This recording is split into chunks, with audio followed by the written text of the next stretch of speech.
This presentation of Road to Zion is made possible in part by a generous grant from Angel Partners. Angel Partners, committed to the programs, services, and technologies that support family values and lifelong learning.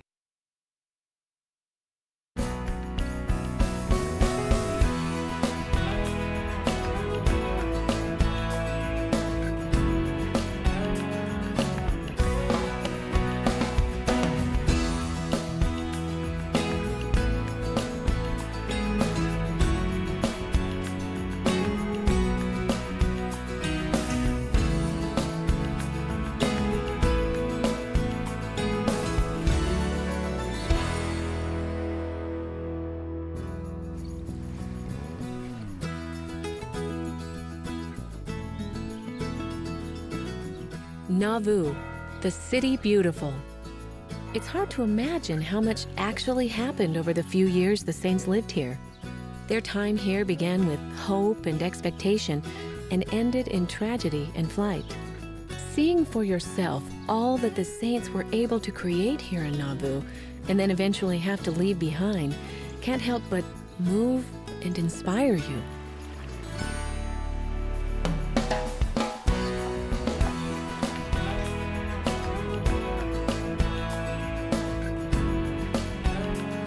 Today, I'll visit some of the more significant historical sites in Nauvoo before venturing out to Carthage and touring the jail.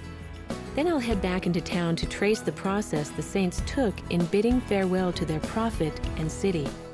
Finally, I'll follow their journey across the Mississippi River and the state of Iowa to the Canesville Tabernacle, and then finally, Winter Quarters, Nebraska. There I'll learn more about the saints' final preparations for crossing the plains to Utah.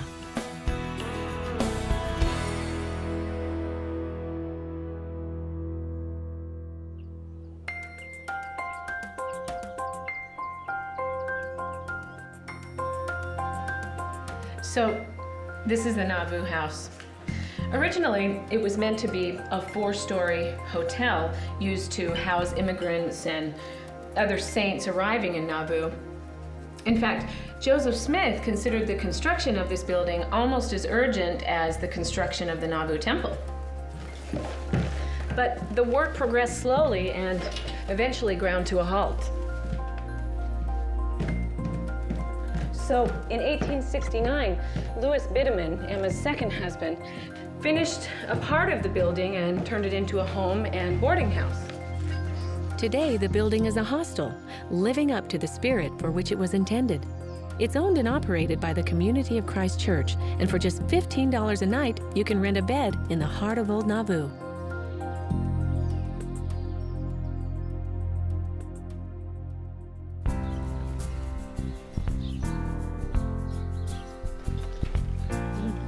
So between the years 1841 and 1844, Nauvoo grew quickly and rivaled Chicago in size and stature. Life in the city was bustling. You got room for one more? Sure, come on. Okay. For a helpful overview of the history of the sites in Old Nauvoo, take a ride on a wagon tour. Rides begin at the Visitor Center for the Church of Jesus Christ of Latter-day Saints and are given Monday through Saturday. I'm lucky enough to get a special wagon tour, and my first stop is at the Mansion House, which is owned and operated by the Community of Christ Church. One of the jewels in the crown of the city was right here, Joseph and Emma's Mansion House. Now, this beautiful 2-story home was built to accommodate the constant flow of guests that came to Nauvoo. Originally, it had a hotel attached to the back. Now, Emma's kindness and hospitality were renowned, and the Smiths entertained for all occasions here. Let's go take a look.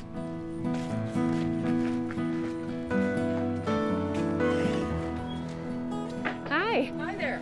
Are you Joyce? I'm Joyce. Welcome to the Mansion House. Oh, thank Come you. inside. Let me tell you the story of this place. Great. Okay, we're going to be going upstairs to see the Smith family bedrooms here. Okay. I would ask that you hold on to the banister. The steps are very steep and narrow.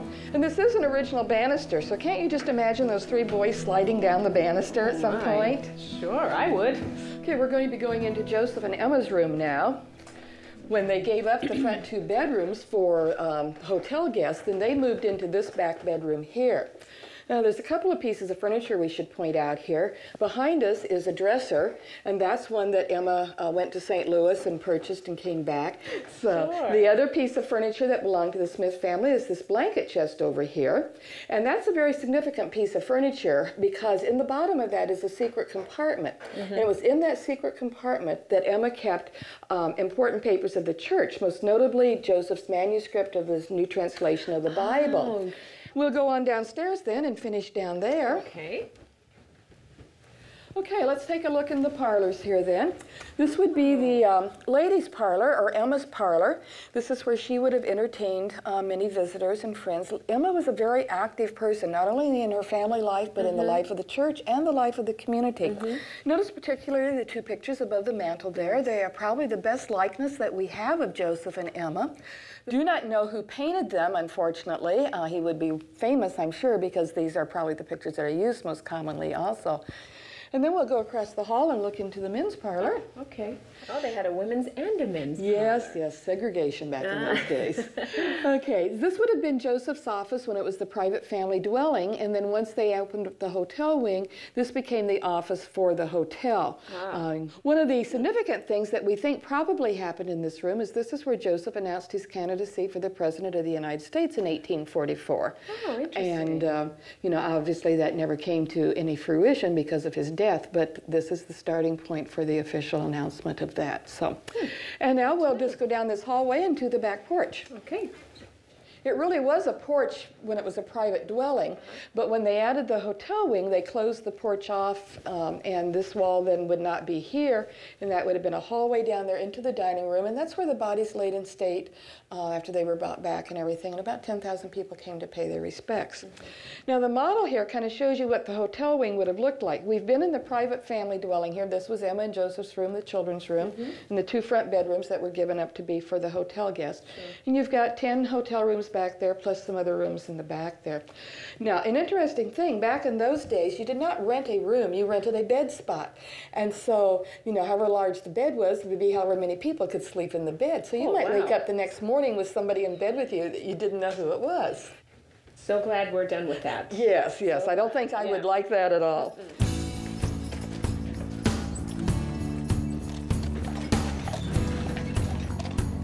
The social life in Nauvoo was buzzing with gatherings and weddings.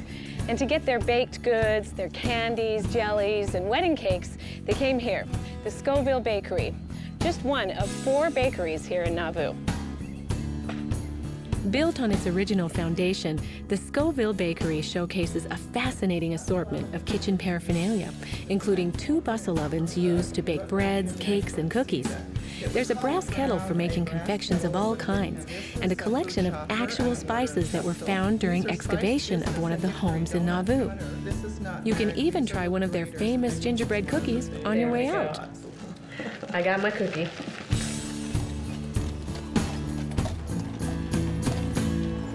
Beginning in 1845, this printing office published the 2 newspapers that were distributed here in Nauvoo, the Times and Seasons and the Nauvoo Neighbor. And you know, it was the printing business that eventually led to Joseph's final arrest. So I'm hanging out in the printing office, and I have officially graduated to head printer with my sleeve protectors and my fancy striped hat. Now, while I'm here, I was told about some phrases that we still use today that originated in the early days of the printing press, like this one, a dingbat. Now, a dingbat, as you can see here, is a little decorative, pretty thing that really has no use, and it just takes up space. So you don't want to be called one of those. Also, for kids who are just learning their alphabet, the uppercase letters are here, the lowercase letters are here. Pretty neat, huh? Now, if we walk over here, you can see that this type here is set in the galley. And once they get a paragraph all together, they place these spacers in, pack it tight. The last thing they put in is the coins. So this is a phrase. These are the coins. So to coin a phrase. Get it? Yeah. Okay, then once you have your phrase, you bring it over here, you place it in the chase, So we're taking a phrase and cutting to the chase. Got it? Okay, next one. Here we've got a P and a Q. You can see by these large types that they look a lot alike. So they had to be really careful to make sure that they mind their P's and Q's. New things to learn at the printing office.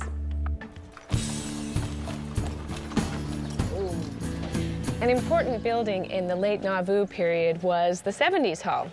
Now, missionary work was going strong, and this was their headquarters. Missionaries were trained here. There was a small library here. There was even a museum here to display artifacts that missionaries brought home from abroad. Today, the 70s Hall contains pottery and other artifacts that were uncovered during the restoration process. Cool, let's go. Hello.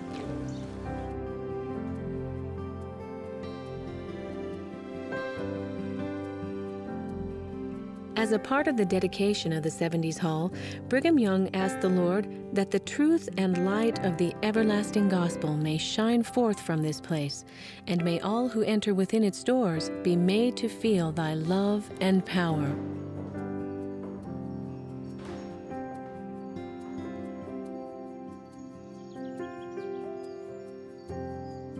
My next stop is the Webb Wagon and Blacksmith Shop to see a Wainwright and wagon making presentation. Once he had drilled it top and bottom, had it completely drilled. In the fall of 1845, as citizens prepared to leave Nauvoo, people said that the city was like a vast mechanic shop with nearly every family engaged in making wagons. Now, it took one man an entire month to make one wagon. Today, you can watch a blacksmith forge a horseshoe and learn how wagons are made.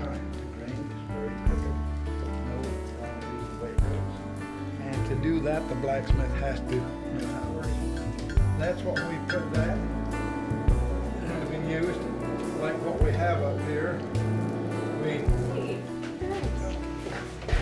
For teeny tiny little horses. I do tell you, if you find a horse that'll fit, bring it back, we'll make 3 more just like it. Great. Oh, look, thank you.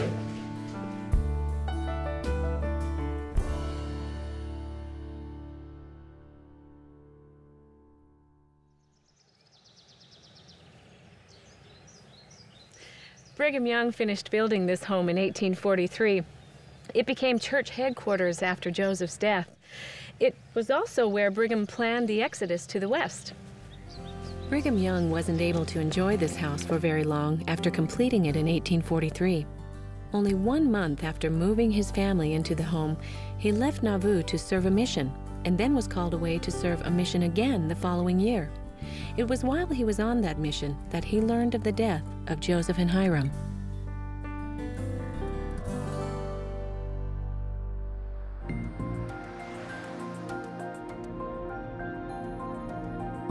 I'll finish my tour of Nauvoo in a moment, but first I'm heading south to visit the Carthage Jail. On June 24th, 1844, Joseph and his fellow city council members traveled the 26 miles from Nauvoo to Carthage to face charges of inciting riots. As Joseph left Nauvoo, he told the saints that he knew this would be the last time he would ever see them. The men who were traveling with him later talked about how Joseph would stop and reflect over the sorrow he felt leaving everything that he loved.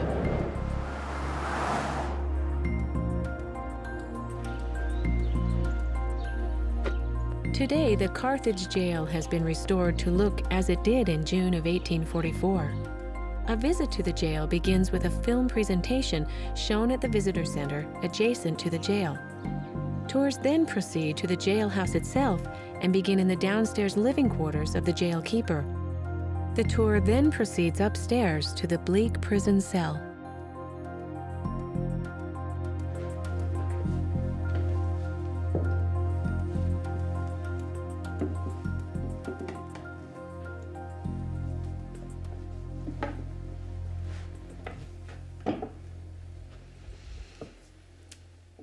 When Joseph and Hiram were originally taken to prison, they were brought here and placed in the dungeon cell.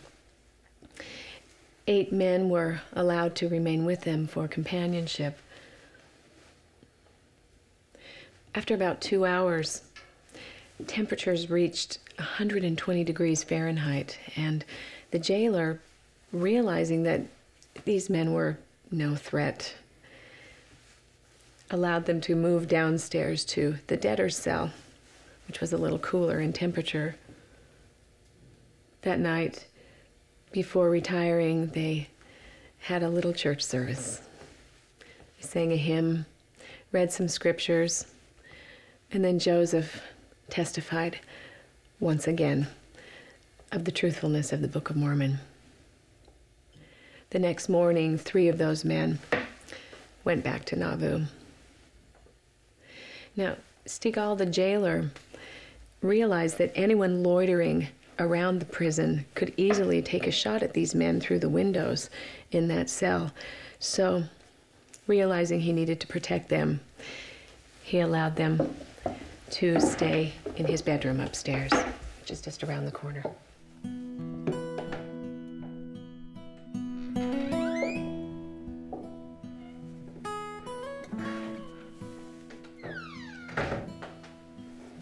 The night before the martyrdom, Joseph's friends asked Joseph and Hiram to take the bed for the night. The rest of them would take the floor.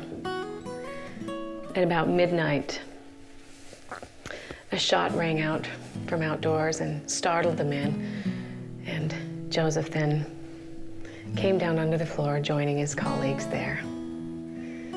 He offered his arm as a pillow to John Fulmer, and then spoke of the future mission that John Fulmer would serve, of premonitions of his own death, of his great desire to see his family again, and a longing to preach the gospel to the saints of Nauvoo one last time. June 27, 1844, dawned cloudy and wet in Carthage. By mid-morning, the air was hot and humid. The prisoners received a few visitors. They also read, conversed, and wrote letters. Joseph wrote to his wife. The brief but moving audio presentation given in the jail room vividly describes the awful events that culminated with the martyrdom of the prophet Joseph and his brother Hiram. Listening to the presentation as you stand in the very room where the events took place can't help but make an indelible impression.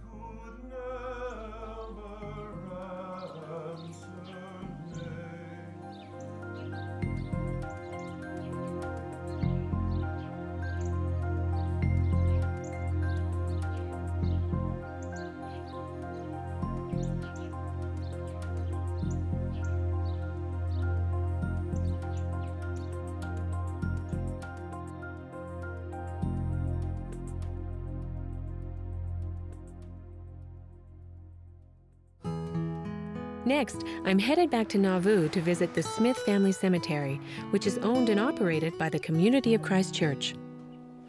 This is the Smith Family Cemetery, and there's about 24 people that are buried here. 24? I didn't know that. And the most significant, of course, would be Joseph and Emma and Hiram. Now, the original headstone that was on this monument came from Emma's marker. It was a big slab, and they cut it into 3 pieces, so there was a piece for Hiram, a piece for Joseph, and a piece for Emma. And we have that original headstone in our visitor center.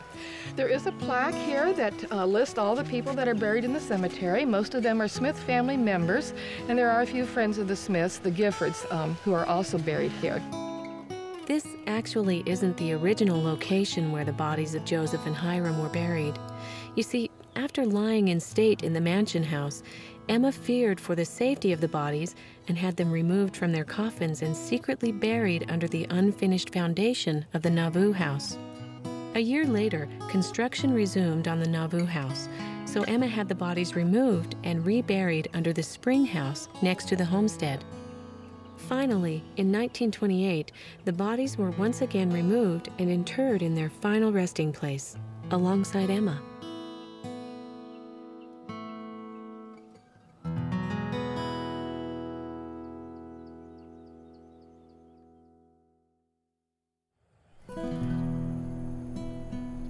Parley Street extends from the heart of Old Nauvoo west to the Mississippi River. Because it was the main evacuation route from the city in the 1840s, it was typically referred to as the Trail of Tears. Today, the name has been changed to the Trail of Hope. And stationed along the trail are plaques with moving quotes from the journals and letters of saints who lived in Nauvoo, and who eventually had to leave their city and their temple behind. Probably one of the hardest parts about leaving their city was the fact that the saints would have to leave their temple. And though the building wasn't fully completed until the majority of the saints had already left, over 5,000 people were able to receive their endowments in the final 2 months of the time in Nauvoo. Now, as we all know, the temple was destroyed by fire and tornado, but then rebuilt again in 2002. And today, it is a fully functioning temple.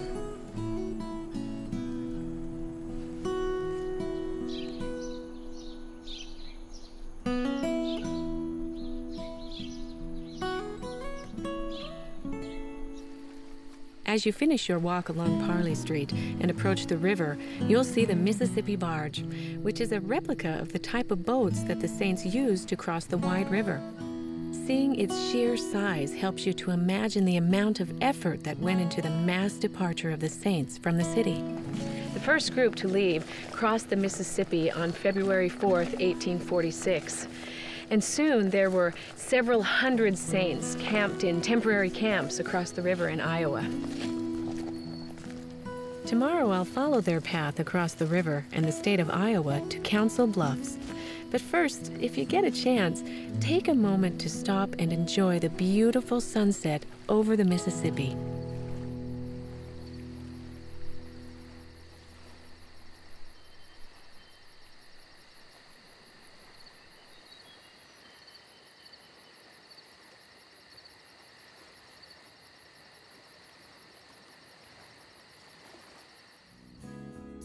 For the vanguard group of saints, crossing the Iowa Territory was clearly the most difficult portion of the long trek to the Salt Lake Valley.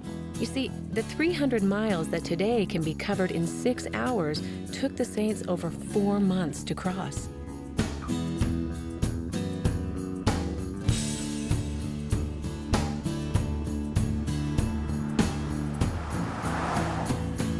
By early winter of 1847, Nauvoo had been pretty much abandoned, and there were over 12,000 saints living in encampments all over the Iowa Territory.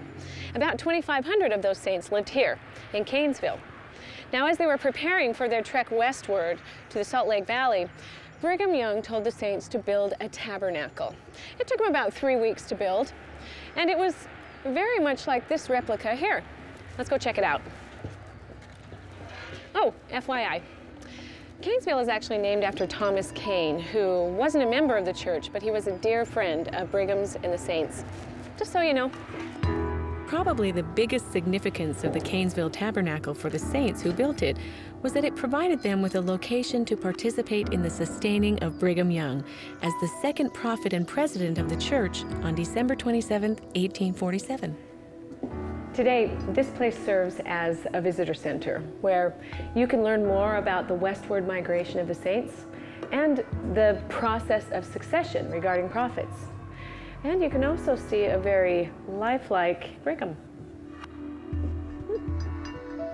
The Canesville Tabernacle and adjacent visitor center are located in what is today Council Bluffs, Iowa.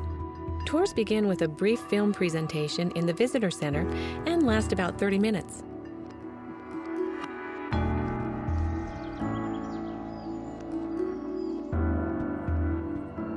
Between 1846 and 1890, over 100,000 saints outfitted for the West in Canesville or Council Bluffs, Iowa, and across the river in winter quarters, what is today a suburb of Omaha, Nebraska.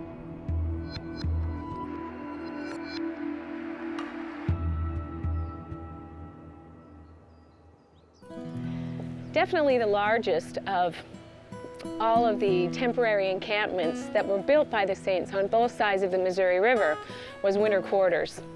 They crammed 4,000 Saints into 500 log cabins, 83 sod huts, not to mention miscellaneous tents, dugouts, and wagons. And these are living conditions in the dead of winter. Nowadays, the community of winter quarters no longer exists, but there are some small reminders like this. This is the only remaining original headstone left in the Mormon cemetery. And it's a simple stone with a simple name carved in it. If you didn't know it was here, you'd think it was a rock in a flower garden. And this is just one of the many things that you can see here at the Mormon Trail Visitor Center. I'm gonna go check it out.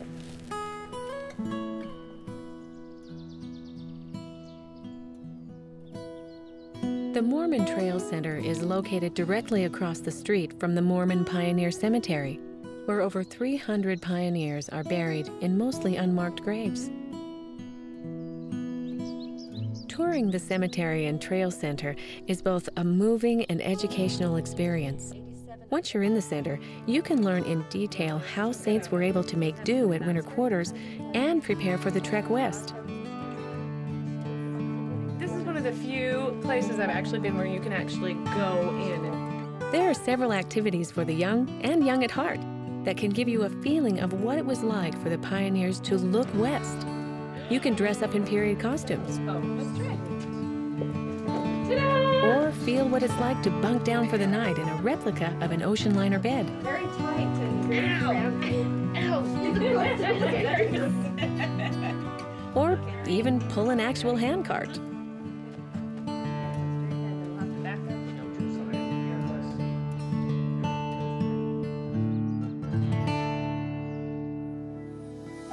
I've come to the end of today's journey, and after following the footsteps of the early members of the church and having seen how much they went through, I realized that for years I've really taken them for granted. But now I have living, breathing faces and beautiful images of those inspiring people and places that I'll hold with me always. And for that, I will be forever grateful. On an upcoming episode of Road to Zion, I'm headed to Utah, where I'll visit This Is the Place Heritage Park and experience a little of what life was like for the early pioneers in Old Deseret Village. Then I'll head to downtown Salt Lake City and visit Brigham Young's home, the Beehive House. Next, I'll venture up to Wyoming to learn about the Martin Handcart Company at Martin's Cove. Then I'll head south, stopping at historic Cove Fort. I'll round out my journey in St. George, visiting the homes of Brigham Young and Jacob Hamblin, and finally, coming to an end at the St. George Temple. Be sure to tune in.